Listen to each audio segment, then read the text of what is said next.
There are now just over 6 weeks until the release of Spectre if you live in the UK. Sorry US and other worldwide fans, you have that traditional extra 2-week wait for your taste of Bond. Seems fair though, Bond is ours after all.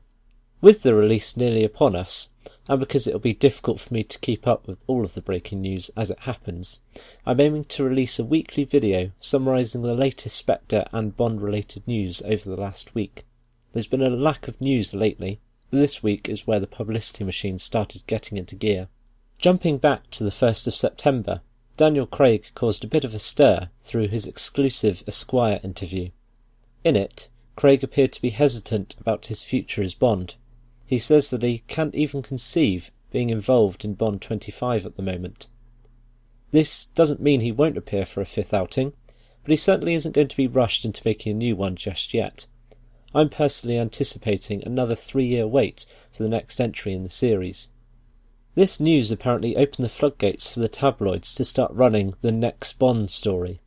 Spectre isn't even out yet, and Craig is still Bond, but that didn't stop them. They've suggested the plausible, aka Tom Hardy.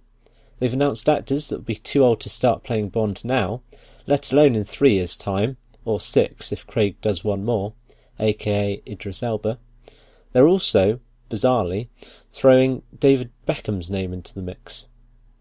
Annoyingly, they sometimes fluke the right actor, like the Sun managed with Daniel Craig back in 2008. But ignore all such articles until Craig has stepped down and MGM have announced a replacement. On a related note, Bond continuation author Anthony Horowitz got into hot water on the 1st of September when he described Elba as being too street to play Bond. He apologised the next day.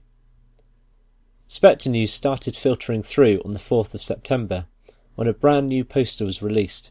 Simple, with a white tux-clad Craig taking centre stage. It's certainly not a patch on the posters of old, but an improvement over the Skyfall campaign. George Lazenby celebrated his 76th birthday on the 5th of September, and on the 6th, new standee art was released, very similar to the new poster, but featuring Leia Seydoux as well. This is something Skyfall lacked. On the 7th of September, the UK box office opened, marking 7 weeks until the release of the film. I've got my tickets booked. This caused rumours to spread that Spectre will be the longest Bond film to date, at 160 minutes. This is the running time quoted by the various cinema websites, but it is likely that Mendes is still busy editing and polishing the film.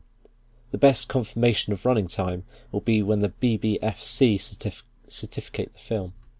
The biggest news of the week came on the 8th of September, when the title song artist was announced.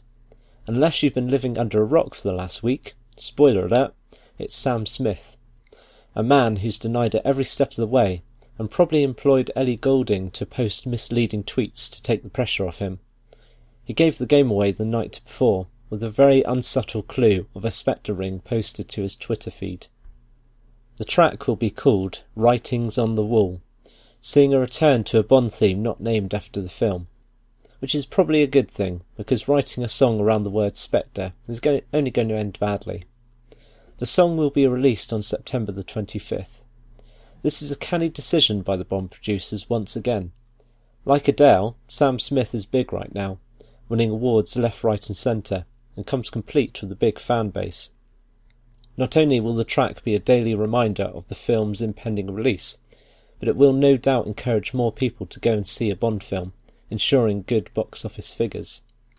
Strangely, this announcement came on the day of the release of the latest Bond novel, Trigger Mortis, written by Anthony Horowitz. The novel follows on from Goldfinger and features previously unused material from Fleming himself. Reviews have been positive, claiming that Horowitz has mastered Fleming's tone and writing style.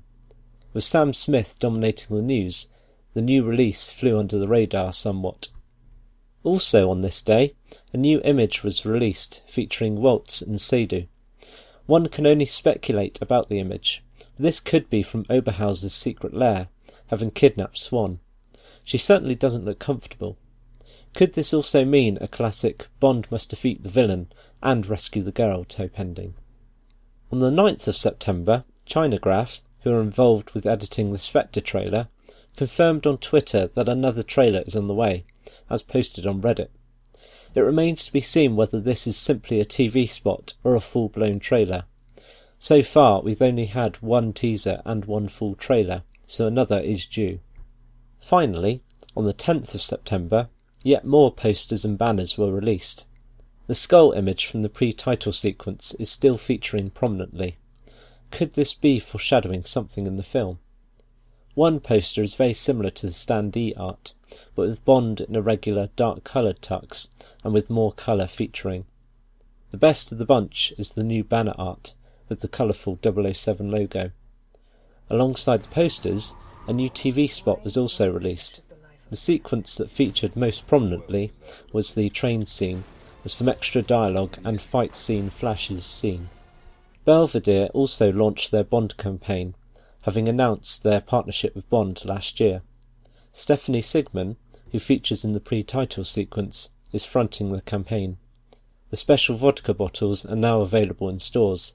See my Belvedere vodka video for details.